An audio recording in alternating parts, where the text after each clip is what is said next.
Keeping the pigs healthy is key. To do that, it is essential to know about diseases that may occur in the herd. All staff working with pigs should be able to spot the symptoms of common diseases and alert the manager or vet as appropriate. Treating pigs quickly with suitable medication is the next step. Prevention is obviously better than cure, and having a herd health plan will help to minimize disease incidences. Pigs of all ages are susceptible to intestinal diseases, and diarrhea is a sign common to nearly all such disorders. Transmission of infectious agents that cause intestinal obstructions is by the fecal-oral route. At least 16 different etiological agents, including bacteria, viruses, and parasites, can cause primary intestinal diseases. The best advice for a farmer who has no experience in pig farming would be to start small. Should loss occur, it should be one that does not completely set you back. The size of land available should also be considered.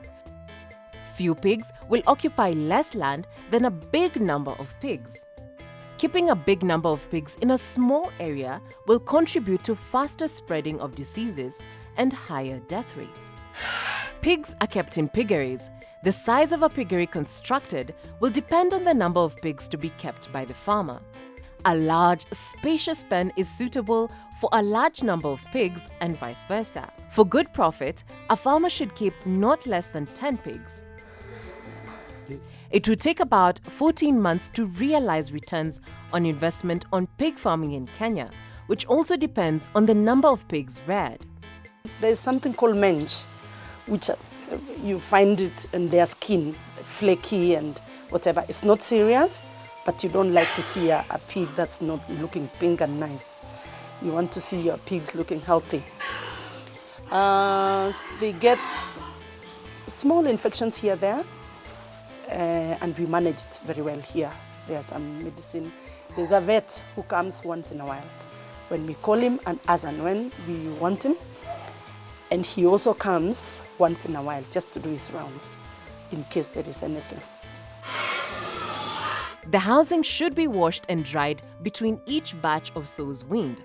If this is not possible, it should be done at least once a month. If the sows are confined individually, the rear of the pens is best slated to allow urine to drain away. Also remember to collect the feces every single day. Diseases are frequently the largest cost burden in pig production, causing major losses and inefficiencies.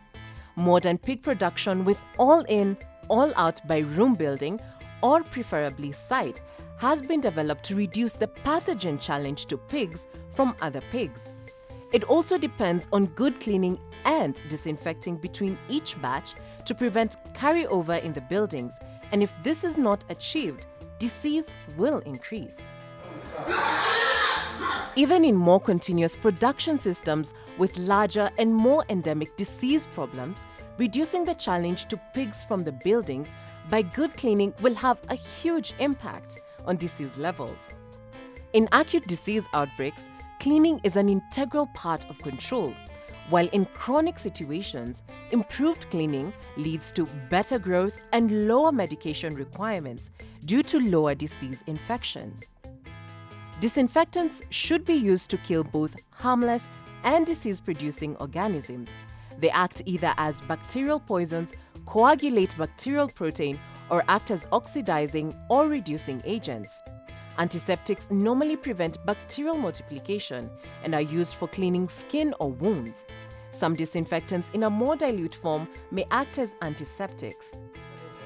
Second and third, they need clean room, dry, and you know the way pigs are, they are messy. They will do their dung and everything in the same place they sleep. So we try as much as possible to use wheat straws to make for them beds. And they seem to know it. Where there's wheat straw, they don't do anything, they sleep. They lie there. So you have to keep up with cleanliness. We have to sanitize the place. We actually disinfect all the time. There's a product we buy, it's imported, which we have to powder it all over so that it keeps away flies. And just like your home, you want a clean place. Yeah. Like the boys, they know. And then we have to sanitize our feet. Just like the dairy farm I'm sure you have come from. Especially you've come from another farm. So it's risky. We don't know what was there. If we compare pig farming with other livestock rearing, then the advantages of pig farming are extremely high. The growth rate of the pig farming business is very high. Within a short span of time, farmers can increase the quantity of their pigs because one pig gives birth to more than 10 piglets at one particular time. Another great advantage of pig farming is that farmers can start with a small amount of money, which reduces their financial burden. A farmer must make sure the feeds are readily available, and if possible, a farmer should make their own bag of feeds. A bag of pig feed costs more than 3,000 Kenyan shillings in the market. Feeds take up 80% of pig production costs. Farmers can make their own feeds and sell surplus feeds to other farmers. What they need to know is the ratios of mixing the different ingredients. Pig feed should be of high quality to ensure the pigs grow to a desired weight for the market. Piglets do not take much in terms of solid feed because they get all their nutritional needs from their mother's milk. To ensure piglets get enough milk from suckling during the early stages of growth, farmers should give the sows adequate and balanced feed to ensure they produce adequate milk for the piglets. At 3 weeks after farrowing, the farmer should castrate all male piglets and start to feed them solid feeds. Feed formulation is not easy, especially for small-scale farmers due to the lack of raw materials and the technical know-how of how to prepare their feeds. For farmers keeping a few pigs, it is advisable they buy feeds from reputable companies who are known to make quality feeds. However, such farmers can reduce their feed costs considerably if they formulate supplementary feeds like sweet potato vines. However, for farmers who want to keep many pigs, it makes economical sense to make their own feeds as long as they get the right raw materials for feed formulation. Piggery is hard in the beginning before you get used to it because they will farrow, one sow will farrow 16, 14, 10, then you don't seem to understand what to do. Some of the little piglets may not want to feed. What do you do? And the feeds. Before you start piggery, you must know where the feeds will come from. You must have a cushion, knowing if I don't get, because you don't have money yet, you're growing it, yeah? So you must know where your feeds will come from. And that's why this year we've done so much barley down here and yellow maize, because that's the steady. So next year, God willing, I'll have no issues with feeds. All I'll need to buy is sunflower, maybe soya, omena, which we go as far as Kisumu. And sometimes they bring for you omena, it's already not fresh, not good, or rather it's overstayed. So it's risky for your animals.